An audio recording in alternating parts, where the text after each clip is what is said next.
Hello, Harry. Good morning. Hi. Good morning, Ed. Hi. Hello, Jimmy. Say, where's your big brother this morning? Well, we let Steve take the morning off this morning, Ed. Oh, he stayed in bed, I guess, eh? Well, too bad he didn't make it. Well, nice to see you. Goodbye. Bye-bye. Bye.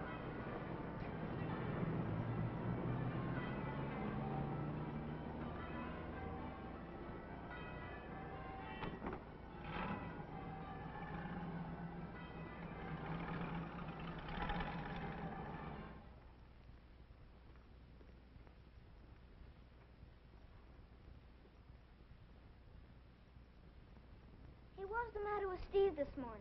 How come he didn't have to go to church when I did? That's something I'd like somebody to answer. Yeah. Jimmy, Steve had a late night. He's tired. Some excuse. Now, just you never mind. Dinner will be ready in about a half an hour. Okay, I'm going down the basement. Change your clothes.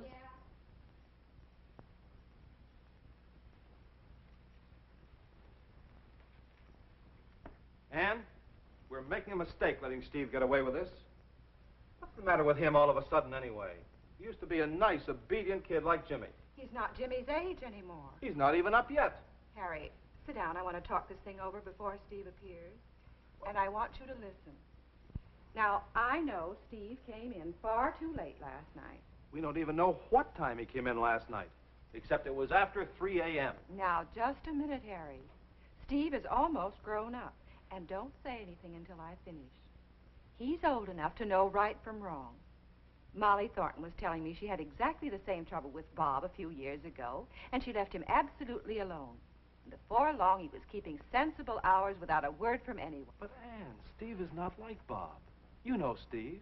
He'll drop his homework if one of the gang calls up. You're not showing much faith in your own son.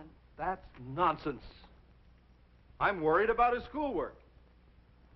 Is he going to get through high school and go to college, or is he not? Well, right now, it doesn't look too hopeful. I'm telling you what he needs, and what every kid needs. He needs to be told what to do, and if he doesn't do it, we punish him. That's all there is to it. Harry, I remember you telling me how strict your father was. How you used to sneak out because you thought his rules were unfair. Well, they were unfair, too. You told me you behaved worse. Because he was so strict, you rebelled. That's right. Well, then how about listening to my idea for handling Steve? We can at least try. Well, what is it? We won't even mention last night. Treat him just like a grown-up. Act as though we weren't concerned at all. Not say anything? Not anything. Now, Steve will probably be down at any moment. We ought to look as though we hadn't even thought about him. You know, he'll probably have a perfectly good explanation for why he was so late last night. Then he'll apologize. You'll see.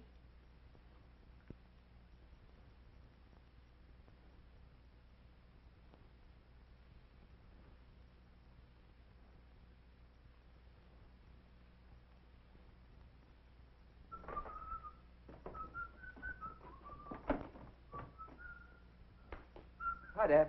Hi, Mom. Hello, dear.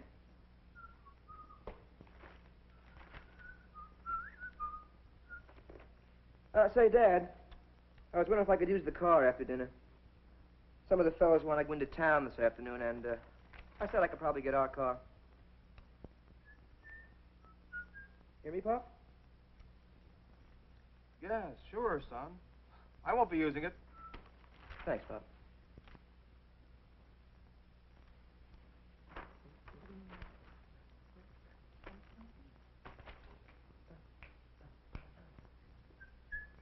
What time's dinner, Mom? About a half an hour.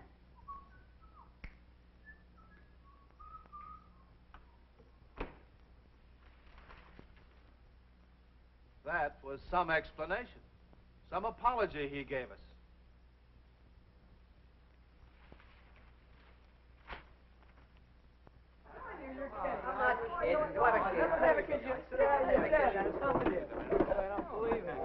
Hi, honey. Hi. Have you missed me, baby? Oh, sure. Cokes for everyone? After last night, give me coffee, good and strong. You're getting to be a real playboy, aren't you, Steve? What do you guys get to do all the homework I hear the teachers give you? Well, my aim is to enjoy life, honey. Don't spoil it by talking about homework. All you men about town want coffee? Yeah. With cream for me. Me too. And a couple of donuts? Hey, I'll have a piece of that apple pie, Yeah, make it 2 apple pie, Flo. Hey, were your folks mad at you when you came in last night? Mine were. They were sitting up waiting for me. Started to yell at me right then and there. If you're not in by 10, they seem to think you're robbing old ladies or taking dope or something. You know what my dad said to me? He said he'd beat the tar out of me, but good if I ever stayed out later than 1 o'clock again. What does he think I am, an 8-year-old kid? Oh, I don't know. My folks and I had quite a talk this morning about staying out late. They understood why I stayed out late last night. But they pretty well convinced me it wasn't a good idea. Oh, come off it. You know what I'd do if my dad tried anything on me? I'd leave home. I wouldn't stand for it. Nobody's going to give me that stuff. Well, I don't mind a few rules as long as they stay the same. The trouble with my dad is he doesn't know what he wants. He seems to change his mind every day. Who's having the pie? Right here. Yeah, I'm here. Donuts here. Not eating today, Steve? Just coffee. Will that be all for you, gentlemen? Yeah.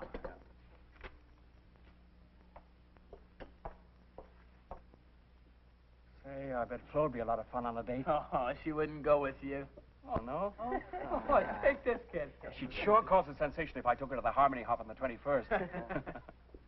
Say, you got a date for the dance, Steve? Oh, sure. I'll ask Jeannie. It's going to run into money, though. Need tickets for 2, something to eat afterwards. Chipping in on the gas. Oh, that's really going to stretch my allowance. Yeah, it costs a lot of dough to go anywhere, practically. My dad can't understand why kids don't stay at home the way he did. But, boy, he never makes it much fun for me to stick around. Yeah, it kills me. The way parents forget that you got to have fun while you're young. You know, I figure that social is just about as important as anything you do.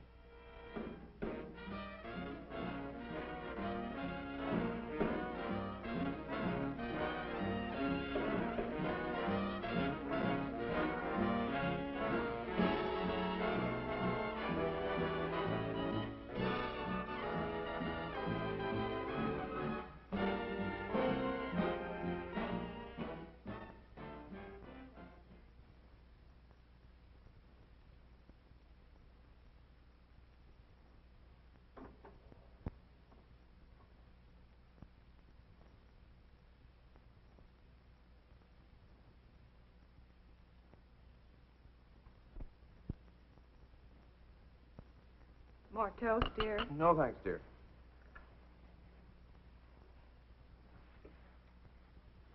Was Steve up when you came down? Yeah, he was washing. He's going to be late for school. Bye, Dad. Bye, Mom. Goodbye, dear. Enough is enough. Not one word have we said to Steve about the hours he keeps. And it's got worse every weekend for the last 3 weeks. Now it's on a weekday.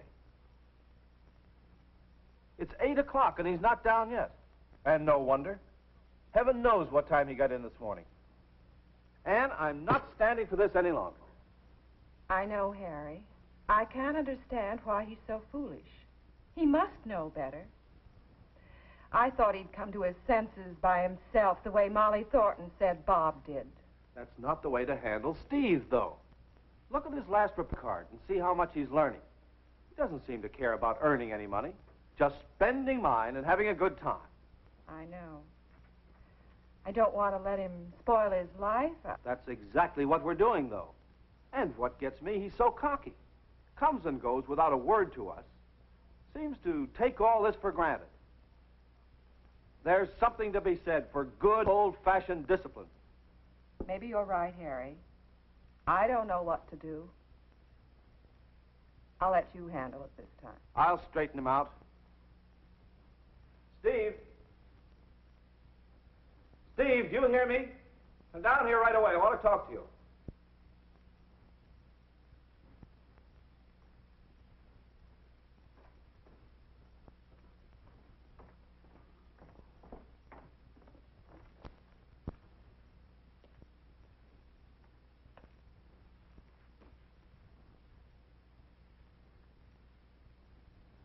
Oh, you did manage to get up this morning.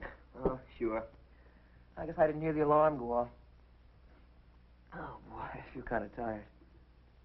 You feel sort of tired. Yeah. I should think anyone with any common sense would know if he kept the hours you've been keeping, that he'd feel tired.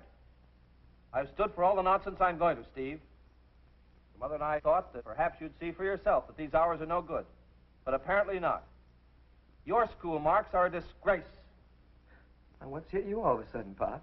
Steve, your father is terribly worried about your schoolwork. You know we want you to go to college next year. You just don't seem to care. You can't treat me like a kid. Oh, no? Well, listen to this, young man.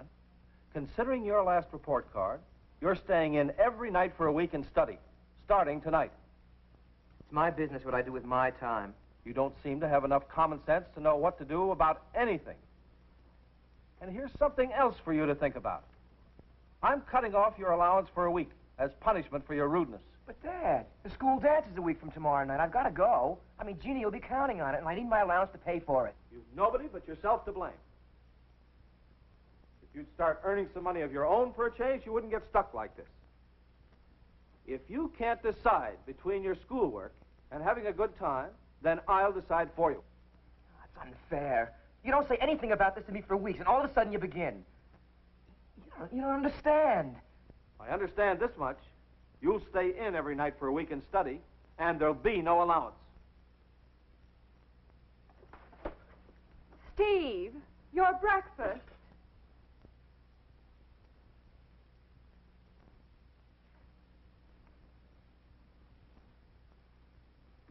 Has Steve asked you to the dance yet, Jeannie? No, but he'd better. I've just bought a dreamy new dress. Mother nearly died when she found out how much it cost. I'd die if Phil waited this long to ask me. We just take it for granted we'll go together. Hi. Going down to help decorate, Jeannie? Sure, Steve and I are on the committee. Oh, Steve says he can't come. School dances are for kids. I'm sick of the same dances with the same people at them doing the same things. Well, you're going, aren't you? Look, I got to talk to you. What's got into him? He talks like a jerk. I always figured he was a swell guy, but now I don't know.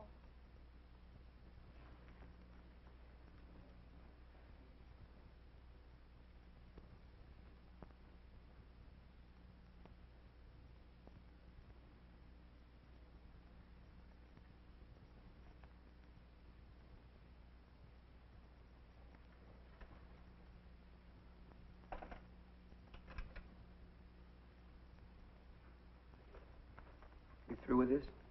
Yes, sure, son. Here, dear, I made you a cup of cocoa.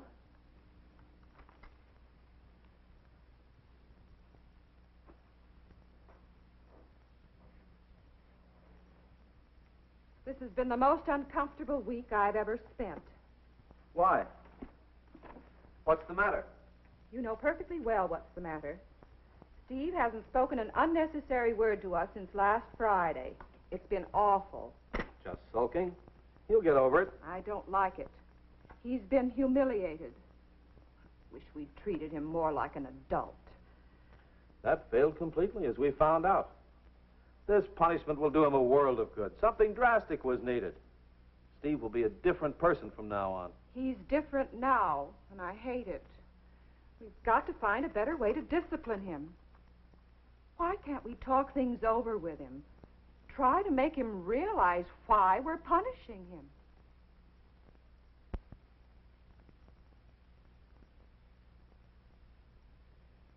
Steve's parents have obviously created a bad situation.